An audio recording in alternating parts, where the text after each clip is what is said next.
ሰላም ክብራት ተሓቲ ዛንታ ፍቅር ሓደ ሰሙን ቅድሚና መበል 13 ክፋን ባልና ነዛ ሓዳሽ መጽሓፍ ፍቅሪ ኣብ ጀርመን ብከመይ ነረኽባት ትብሉ ዘለኹም በዚ ቁጽሪ በዋትስኣፕ ክትውከሶም ትኽእሉኹም። እቲ ቁጽሪ ኣብ ስክሪን ከም ትሪኡ ወይም ዛ መጽሓፍ በቀጥታ ኮን በተዘዋወረ ነፍሲ ወከፍ ሰብ ትትንክፍ ስለዝኾነት ንበብዋ ወይ መጽሓፍ ምንባብ ንዝፈቱ ሰባት ሓብርዎም። زحقوس بسرات أنزا سدتنتهم زي تنقرو ستور مستيراتن زحازت حداس مصحف فقري أب جرمن بدراسي دانيال قبرتن ساي نتمرير ناي سهران بحرن قعزو ليبيا الناس قرت كلا زي تتقبيتو كبير عم زقات أما قوالن استيتي مودات أنتاي كونه سامراويتك أبتزتحلالخ فقراوي هوت انتاي وسانت وسن تخون اتاقوال 13 عمتك أم موبايلا انتاي كتريات رخيبا بوليس جرمن سلامنتا يوم أبجزا سامي مرمرا كايدوم نايتهم بسنك زي مولادهم تزغطتا زبزحهم صبح داركه كتحجزو إلى جز أمس أتوتو وما حد إرسل رجيرا دك إسا خلا سلفا مسرعي انتاي وسنة نسبيتون دك أنجز أنت إنهم خادوت أنك أمانيو كاب زي بلو نحاول إيروب أمس أتوه زجبرو جود بحر السجير كان عمتاتين قبل كان يمزبلوخا انتاي توسن انتاي جيري إداويتك أب جرمن تأثيرو أب سدت من يزبدل زلو أنزان ستور مستيراتن زحازت متحف فقري أب جرمن بزا أدراشا أب كلن حقراتن دحبشا دكوانات كترخبوا وايخم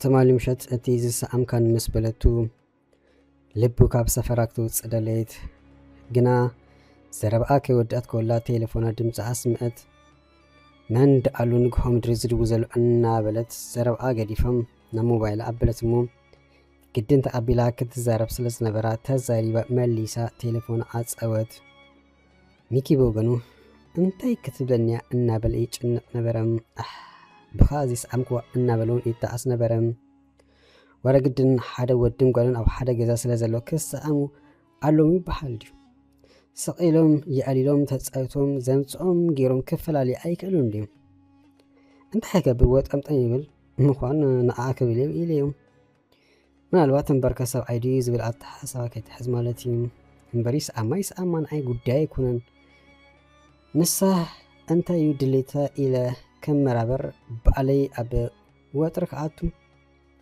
ሕጂ እንታይ ትብለኒ ትኾን ምንታይ ሲምካኒ ድሕሪ ሕጂ ከይደግም ወይ ስለምንታይ አምስ አምጥራ አቋሪስካ ዘይትቀጽ ነበርካ ትብለኒ ዶ ትኾን ዋላስ እንታይ ኢሉ ምስ ነፍሱ እናተዛረበ ኩሉም ያሪታ ሚኪ تليفون كوليفات نيبلتو كابتي أب كرمي كلس جنا فانت تلاست زراوت البوتا أنها تمنسات زخونا زحب أيبلين إلا كتمسكر زدلت أنك تمثليا أب كرمي تزاريبام أبزي حاد حتو يلا اليوم نبال فقرات زخونا كلتا ودين قلن اللومو جدن زاسترا ولا أتود من مخانو كفلت اللودو اسمان كتعلق كم تنحات كتحبرو اللوادو بانس أرو تودون كم أخجبر اللودو ناي بزحاس سبات حتى يم دميركا أقوليلكا جن مسو قلصنات أفقري أقداس يم أتمنى سي مسارات أمنات لزفونا نفقري عازمي إذا حزو أمنات يوم أتي عازيكا بيز قبرو جنا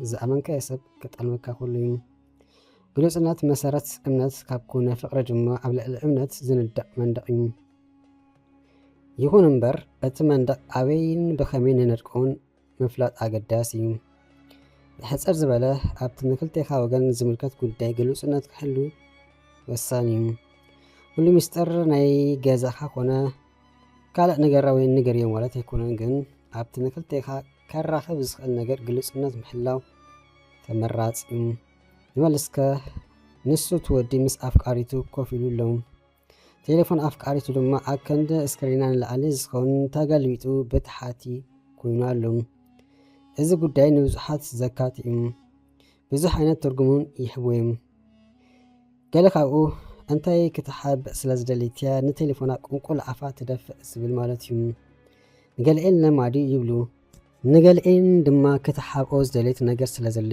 ይብሉ ግዳብ ዓይን ሓቂ ክንጥምቶ ከልና እቲ ልምዲ ዝብልዎ ንጎኒ ገዲፍና እንታይ ክሕብ ዝተደልየ ነገር ስለዘለዩ ከምኡ ዝገበረት ኢሉ ሰብ ክሓትት ግድን እዩ سلامتي كم أوي جبرا زبل مسو يدما زيادة ميزان زهب ከምኡ ዝገብሩ ሰባት መንነት እቲ ዝደወለሎም ሰብ ከይፍለጥ እዩ ኣብ ዝብል መደምደምታይ ዘብፅሕ ምናልባት ሰብ ነናቱ ርእቱ ይሕብ ይኸውን።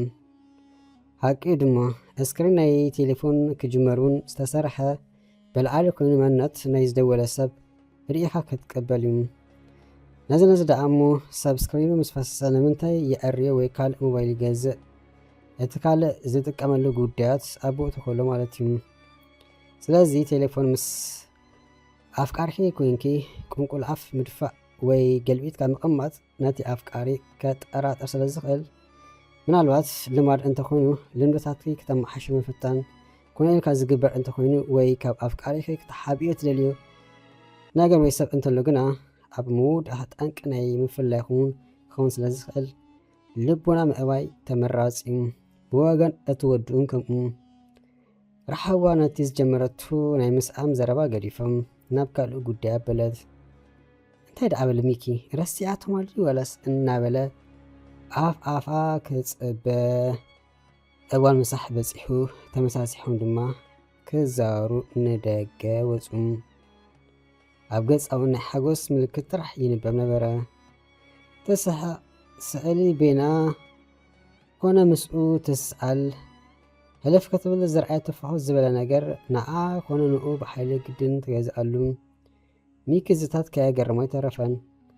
ክሳብ ዝኸይድ እንታይ ገድሽኒ ዘይሕጎዝ ዝበለት እዩ ዘምስለላ ማለት ከምዚ ናይ መወዳእታ ሰሙን ምስኡ ይሓሊፋ ክትፈላለ ዝዓይነቱ ናብ ከምኡ ኣተሓሳቢ ወሲድዎም ፍጹም ናይ ኩራ ኮነ ሓርቃን ምልክት ኣይረኣየላን። ሓንሳብ ተሓቅፎ ሓንሳብ ኣብ መንኮቡ ትጉዝጎዝ ነገራት መመሊሱ ከም ዝሸቃል ገበሩም ሕጂስ ክሕዛ ኣይከኣለን። ስለዚ ሰኣምኩ ዋድያ ሕልፊ እዘን ዝሓልፈ ክልተ መዓልታት ማዕረ ክንዲ ዝተሕጎስን ልግብ ትብለኒ ዘላ ዋላስ እንታይ ይበለም?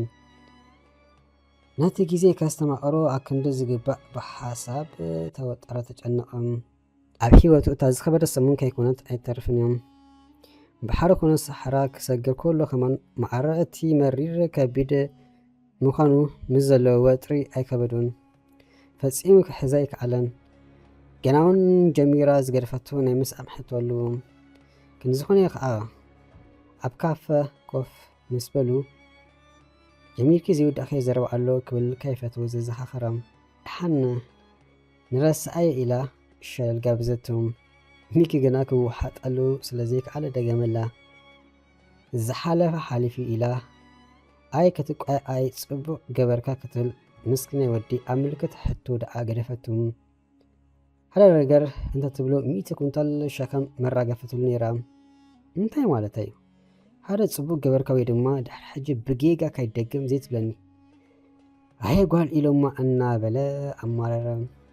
እንኳን ሓቂ እዩ ከምዚ ንኣመዛዚኑ ዝኸየ ሰብ ዓብዪ ሕቶ እዩ። ናቶም ዘይግድሾም ጣጣ ዘይብሎም ሰባት ግና እዚ ዓብዪ ቀጠልያ መብራህቲ ገይሮም እዮም ዝሓስብዎም። ግን እውን ናብ ዘይሓሰበቶ ጉዳይ እውን ክወስዶም ይኽእል እዩ። ካብ ኮነ ምእንቲ ናታ ክብረትን ድሕነትን ክትብል እቲ ጉዳይ ባሕ ዘይብላ እንተኾይኑ ኣግሒዳ ምስናይ መጠንቀቕቶ ሓቢራ ነብሳ ብዝተኻላ መጠን ተቀላጢፋ ካብ ክመፅእ ዝኽእል ዘይተደለየ ኣመፅን ካልእን ክተድሕን ኣለዋ።